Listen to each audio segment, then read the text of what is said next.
तर तिकडे मराठा आंदोलक आता नवी मुंबईमध्ये दाखल झालेत। विश्रांती घेण्यासाठी आंदोलक दाखल झाल्याची माहिती आहे। उद्या आझाद मैदानामध्ये जरांगे पाटील यांचं उपोषण सुरू होते। दरम्यान आता मराठा आंदोलक नवी मुंबईमध्ये दाखल व्हायला सुरुवात झाली। खरं तर राज्यभरातून आंदोलक सध्या मुंबईकडे रवाना झालेत। मराठा आंदोलक आता नवी मुंबईमध्ये दाखल झाल्याची माहिती आहे। विश्रांती घेण्यासाठी आंदोलक दाखल झालेत। उद्यापासून आझाद मैदानामध्ये जरांगे यांचं उपोषण सुरू होतं आणि मराठा आंदोलक आता नवी मुंबईत दाखल झाले। नवी मुंबईतून याचा आढावा घेतला आमच्या प्रतिनिधी स्वाती नाईक। मराठा आंदोलक मनोज जरांगे पाटील हे उद्या मुंबईत दाखल होत आहेत। त्याआधी ते नवी मुंबईतून मुंबईत जाणार आहेत। कदाचित ते रात्री किंवा पहाटेपर्यंत नवी मुंबईत येणार आहेत आणि येणाऱ्या आंदोलकांची व्यवस्था ही नवी मुंबईचे समन्वयक करत आहेत। परंतु नवी मुंबई महानगरपालिका असेल, एपीएमसी प्रशासन असेल, त्यांनी अजून कोणत्या सहकार्याची भूमिका या मराठा आंदोलकांना केलेली नाहीये। कशा प्रकारे व्यवस्था करतात थेट जाणून घेऊया। सर, काय सांगाल तुम्ही? पालिकेने तुम्हाला परवानगी दिलेली नाही, अजून एपीएमसीने दिलेली नाही, खाण्या राहण्याची व्यवस्था तुम्ही आलेल्या जे कार्यकर्ता आहेत त्यांची कशी करणार? एक लक्षात घ्या, या एपीएमसी प्रशासनाने आम्हाला खऱ्या अर्थाने एक शब्द दिला की येणाऱ्या बांधवांची गैरसोय होणार नाही, त्यासाठी आम्ही त्या ठिकाणी तुम्हाला सहकार्य करू।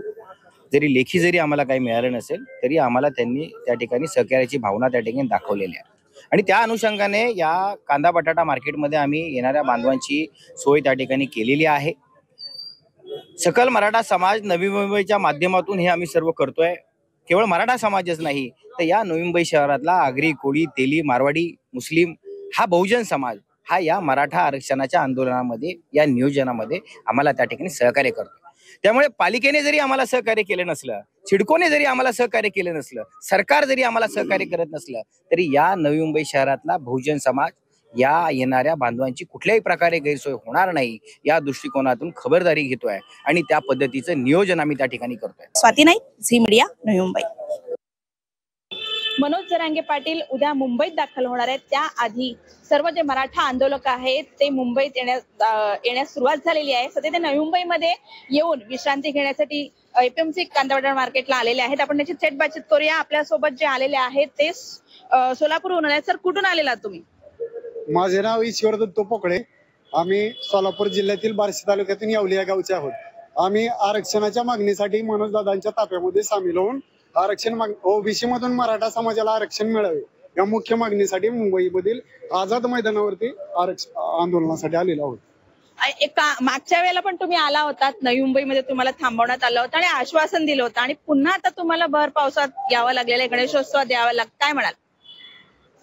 थोडस आज 2025 चालू आहे।